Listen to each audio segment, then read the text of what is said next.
One of my first 7 o'clock patients this morning, I've been urging him for the last couple of years, do something.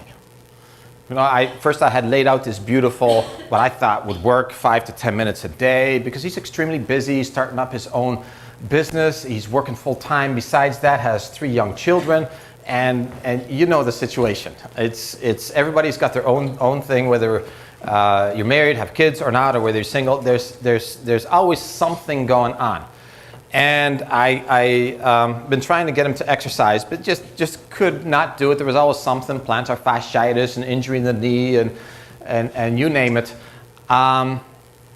You know, if you have a busy life like that, you have to exercise. I exercise so that I can churn out from 7 in the morning till 7 or 8 at night, virtually nonstop, if I have to. If I did not exercise, I would not be able to do that. The amount of energy you get from exercise is unbelievable. By the 3rd week of doing something, you will get back your energy more than double what you're putting away. In other words, if you can afford to find 10 minutes of your time and do some exercise, I'm telling you, you're going to get that time back times 3 or more in energy. It's not just about energy either. I hear so often patients, well, I've never seen anybody run with a smile. I've heard that so often, right? And indeed, it's not the time to smile, but you know what? I'm smiling afterwards when I get done. And guess what? I'm smiling the day after, and the day after, and the day after. Yeah, I'm feeling fit, I'm feeling brighter, and you have more willpower in all aspects of life. It just creates that willpower because the blah feeling goes away. I don't want to feeling goes away. And yes, you want to go out there and do this, and yes, you want to do that, and you want to attack things. So everything from personal life to spiritual life to, yes, business life will improve if you exercise. The Netherlands, which is my country of origin, whenever I go back, it is so fun because I've got this group of guys. Last time I went cycling with Jaap, my brother-in-law. And here we're going along, and it's funny to watch him actually. He's a very good cyclist. But whenever there's a bit of an incline, like going up a dike, I just waste him. Okay, and he's going to love this because he's going to watch this on YouTube. So, but the reason for that is it's a totally flat country. They're not used to hills. Yeah, so even the slight inclines, and I just had to put that in there just to get him. With what we did last time you were there, we hooked up to a bunch of guys, and we got to talking to them. They were all between 60 and 75 years of age, and there was about 15 of them. And you know, you ride beside them and talking, and they are all business owners. They were CEOs of this and that company, and they're all out riding, averaging the equivalent of 22 miles an hour. 22 miles an hour is not a bad pace. And I'm telling you, I had to work and draft behind them in order to keep up, and then I would take the lead. But these guys were really working me. And they're between 60 and 75 years of age. Yeah, that is the norm. And you can do that if you're physically fit. The human body slows down so little as we age. So there goes the age excuse. Did you know that with cycling, and this is true for some other sports too, your performance only declines by 1% every decade? Only 1% if you keep fit.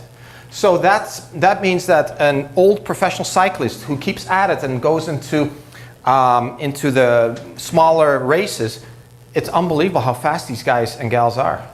Yeah? And that's just one example. Muscle strength does not really decline with age. A lot of other things decline, but muscle strength does not. So we are never too old to exercise. So why exercise? Energy, mental outlook. But there's many other reasons as well. Muscles is tissue that controls hormones. It's like a sponge for taking up your spikes, taking down your lows. It smooths it out. If you're going through menopause and you're exercising, you'll do a lot better. If you have testosterone issues, and that is extremely common nowadays with males, It's like all of a sudden this wave of low testosterone is hitting my office, and which was predicted a few decades ago, by the way, that it was going to happen. Exercise is the most effective way of getting testosterone back to normal levels. In fact, we can measure a 30% increase in just 1 month in testosterone with exercise. Insulin regulation. A new study has just been released out of New York, and it shows that when a professional athlete stops exercising, in other words, they're in their down season, in 1 month time, their insulin level on average rises 112%. Sugar, diabetes. Yeah? So this is an extremely effective way for controlling insulin as well. And if you've been to some of my past seminars, you know that insulin is behind a lot of inflammatory disorders. And it's really the disease of the century it's starting to become. 1 out of 3 kids that's born today will develop diabetes. So exercise also gives you the ability to just burn fat without trying. If you have good muscle mass, it's metabolic tissue. It lays waste to body fat even when you sleep. It keeps on burning. So your caloric burning per hour is way up. That's why we want to exercise. Towards the end of the seminar, Dr. Stacey is going to demonstrate a 10-minute routine on if you have 10 minutes in a week. Just 10 minutes, what you can do in 10 minutes. And you know what? Those 10 minutes, you can actually get some fitness. Studies have proven that in those 10 minutes, if you do it the way we tell you to, you're going to see muscle growth, you're going to see energy increase, and there goes your excuse for not exercising. 10 minutes. Yeah? You can do 10 minutes twice a week, it's even better. And we're going to go on and on into muscle confusion, and we'll discuss that in a little bit. So, lots of compelling reasons. John Baker is going to discuss some more compelling reasons after me. So let's get off that couch. Let's start. And how do we start? You could walk. Walk your dog. Walk the dog. Ride the horse. Mm-hmm. Yeah? Weed whack. Push the lawnmower. Yep. Run up and down the stairs. Any more? Walk farther from work, from your car. And keep it variable. Mm-hmm. We keep it real variable because this morning, when I went for my run early in the morning, 5 o'clock, it was wonderful, by the way. You listen to the birds coming up and you see the fog coming from the ground. It's absolutely beautiful thing to do. I didn't want to spend much time on it. I just didn't feel like it.